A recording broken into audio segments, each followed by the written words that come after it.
चलिए खबर है झारखंड के मुख्यमंत्री के बारे में। हेमंत सोरेन को ईडी के 5वें समन का जेएमएम सांसद महुआ माझी ने विरोध किया। उन्होंने कहा कि गैर बीजेपी शासित राज्यों के सीएम को ईडी के जरिए बीजेपी बार बार परेशान कर रही है।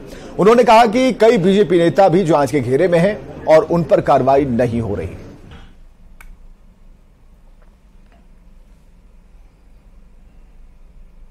नहीं है कि किस तरह से जनता द्वारा चुनी हुई सरकार को, लोकप्रिय सरकार को गिराने की अनवरत साजिश हो रही है और केंद्रीय जांच एजेंसियां पता नहीं क्यों ऐसे लोगों को मोहरा बना रही हैं जो भाजपा में नहीं है, जबकि उन्हें तटस्थ होना चाहिए। और हमारे झारखंड में भी ऐसे ही बहुत सारे पूर्व मंत्री और नेता हैं भाजपा के जिनके खिलाफ कई तरह के केसेस हैं भ्रष्टाचार के, लेकिन उन केसेस को खोला नहीं जा रहा है, ना ही ईडी जा रही है ना ही सीबीआई। तो ये एक बड़ा सवाल है कि अगर केंद्रीय जांच एजेंसियां जांच कर रही हैं, समन भेज रही हैं, तो उन लोगों के पास भी समन जाना चाहिए जिनके खिलाफ इस तरह के केसेस हैं। इधर पूर्व मुख्यमंत्री रघुवर दास के बयान पर जेएमएम और कांग्रेस ने कड़ी नाराजगी जताई है। जेएमएम और कांग्रेस दोनों दलों ने बीजेपी पर फूट डालो और राज करो की नीति अपनाने का आरोप मढ़ दिया है।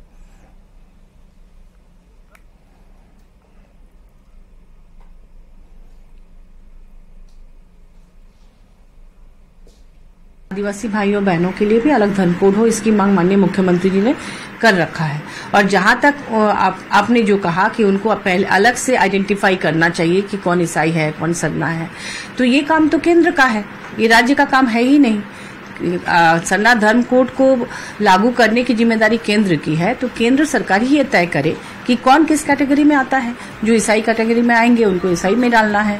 जनगणना की जिम्मेदारी पूरी तरह से केंद्र की है, तो इसमें माननीय मुख्यमंत्री जी का तो कोई भूमिका है।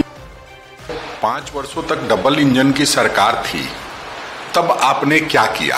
आपके मंत्रिमंडल में लुइस मरांडी थी और आप इस तरह की बात करते हैं। आप लोग कब तक इस तरह अंग्रेजों के नीति पे चलते रहेंगे? फूट डालो और शासन करो, ये चलने वाला नहीं है।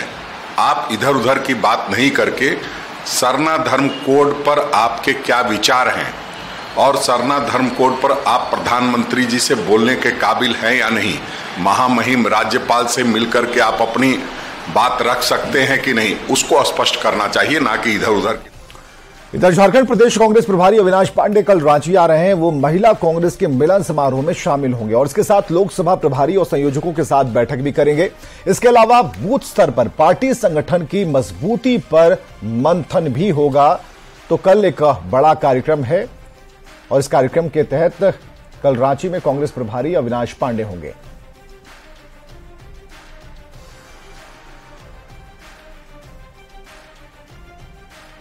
बैठक लेंगे कांग्रेस भवन में और आगे की रणनीति पर चर्चा होगी कि जो हमारे 30 महत्वपूर्ण लोग लोकसभा प्रभारी और संयोजक बनाए गए हैं, उनसे चर्चा होगी कि किस तरह से हम लोगों को आगे बढ़ना है और जो उस निमित्त टास्क तैयार किया गया है वो सभी लोगों को दिया जाएगा कि आगे कैसे हम लोग अंतिम जो हमारा बूथ स्तर होता है उस तक पहुंचने का काम करेंगे और वहां मजबूती देने का काम करेंगे।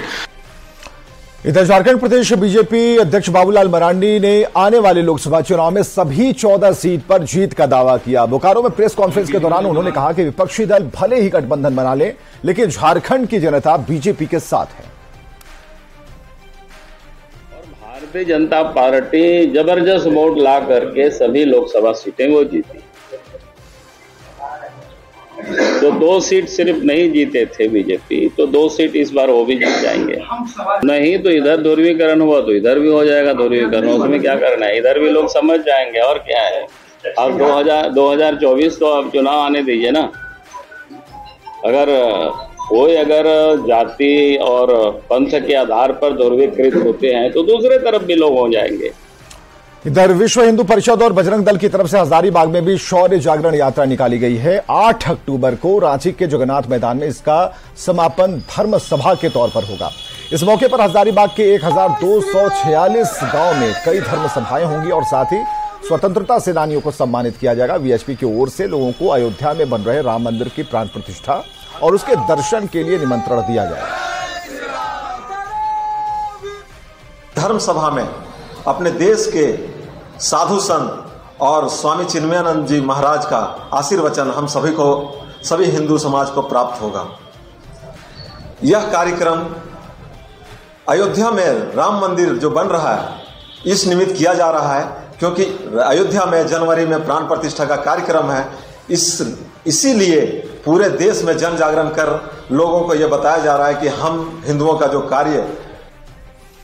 धनबाद में सड़कों की हालत बद से बदतर हो गई। बड़े बड़े गड्ढों ने राहगीरों को चलना दुश्वार कर दिया। हालांकि पथ निर्माण विभाग सड़क की मरम्मती का दावा जरूर कर रहा है, लेकिन सड़क की मरम्मती करने वाली कंपनी पर बड़ी लापरवाही का भी आरोप लगा है।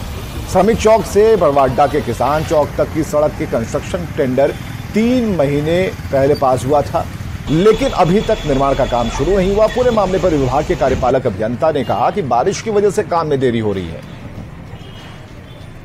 जो लोहार बरवा से शुरू होता है, ये बरवाडा मोड़ की स्थिति बहुत ही नाजुक है रोड की, और यहाँ से जो हमारे छोटे छोटे वाहन हैं वो उनको काफ़ी कठिनाई हो रही है। निर्माण विभाग अपने गहरी नींद पर सोया हुआ है, जिससे ये नज़र नहीं आ रहा है कि यहाँ पानी भरा हुआ है, गड्ढा है। रानी बांध में वही हाल है। इधर जो है हम लोग का, चूँकि इसमें ट्रैफिक बहुत जाता है, दिन में हम लोग काम कोशिश किए थे करने का, लेकिन दिन में काम हो नहीं पाता है। तो इधर हम लोग रात में लगातार काम कर रहे हैं। चूँकि अलकतरा का काम है, इसमें हमारा वर्षा चूँकि कल भी हो गया, कल भी हमारा काम नहीं हो पाया, तो वर्षा के कारण जो है सो थोड़ा सा हमारा डिस्टर्ब हो रहा है मेरा काम। और हमारा आज संभवतः आज जो है हम वो जो किसान चौक के पास जो है जो गड्ढा है उसको भर देंगे, और अगर मौसम ठीक रहेगा तो हम आज भी मेरा अलकतरा का काम होगा। आजादी के 75 साल बाद भी गुमला के चचाली गांव के लोग अभी भी बुनियादी सुविधा के लिए संघर्ष कर रहे हैं। आलम यह है कि गांव में आवाजाही के लिए सड़क तक नहीं है। बारिश के दिनों में राहगीरों के लिए चलना मुश्किल हो जाता है। हाल के दिनों में गांव में एम्बुलेंस नहीं पहुंचने पर 3 गर्भवती महिलाओं की जान भी जा चुकी है। ग्रामीण कहते हैं कि कई बार लिखित आवेदन प्रखंड से लेकर सभी लोगों को दिया गया, सभी अधिकारियों को दिया गया, लेकिन किसी ने ध्यान नहीं दिया। बाबू देखो, मैं तो चचाली गांव कर, मैं तो ग्राम प्रधान हो, बहुत दिक्कत है। हमारे गांव में कोनो दिन से रोड घुसिए नखे।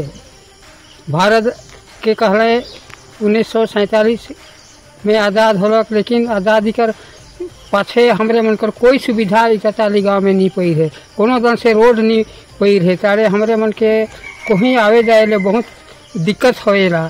स्कूलिया मन के दिक्कत होएला आवे जाए ले, और कोई भी गांव में बीमार हो गए तो गांव ढुके लेकिन गाड़िए न खे, विशेष करके वो मधेक में हमारे के बहुत दिक्कत है बाबू। हाँ, बीमार से 2 जन औरत मन कर जान चल जाई है। गाड़ी करा सुविधा से हमें टोली महेशपुर ये लोरम्बा होते हुए एफपीओ का हम लोग बोर्ड मेंबर हैं। हम लोग गए हुए थे सिर्फ किसान लोग को जोड़ने के लिए। मैंने हम लोग ले रहे हैं किसान लोग को एक दूसरे से 1-1 हज़ार रुपया, और मतलब इसमें बोर्ड मेंबर बना रहे हैं।